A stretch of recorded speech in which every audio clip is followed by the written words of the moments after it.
Amy Cooley wrote on helpmypatients.com, "Whenever Gary has his problem of repeating back everything that's said to him, he should take a drink.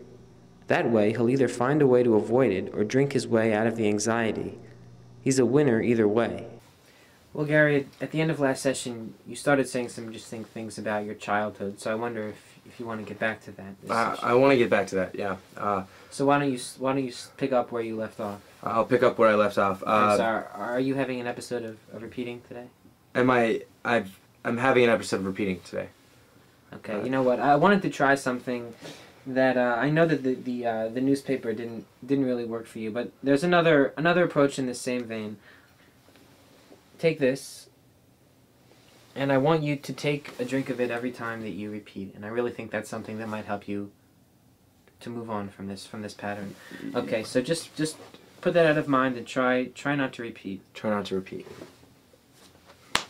Well, I'm off work.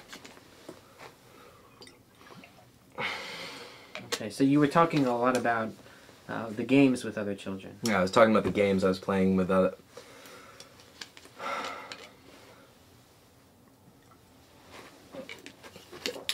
Anyway, so,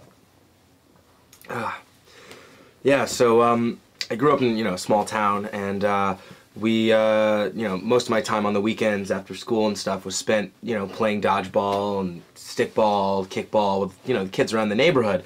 But the problem was, at the time, I didn't really know what obsessive-compulsive disorder was, so all I knew was that, at certain times, people repulsed me, things were contaminated, and I had to extricate myself from those situations. So you must have had a hard time figuring out what was going on inside you. Yeah, I had a hard time figuring out what was going on inside me, and...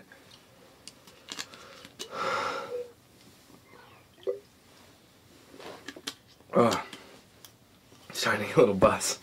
Anyway, so, I was playing like dodgeball one day, and I was the last person in on my team, and that's a lot of pressure, isn't it? Yeah, it's a lot of pressure,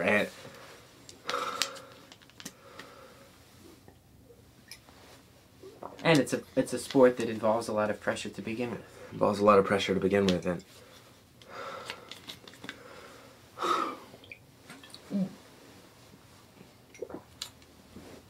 so let me finish this time. Anyway, so I just like ducked out of the way, and then I got hit in the ass when I ducked out of the way, and so from that point on, everyone in the neighborhood called me Pussy Willow. I didn't even know what that meant, and because you knew basically what that meant, but you had a hard time understanding. Yeah, I had a hard time understanding.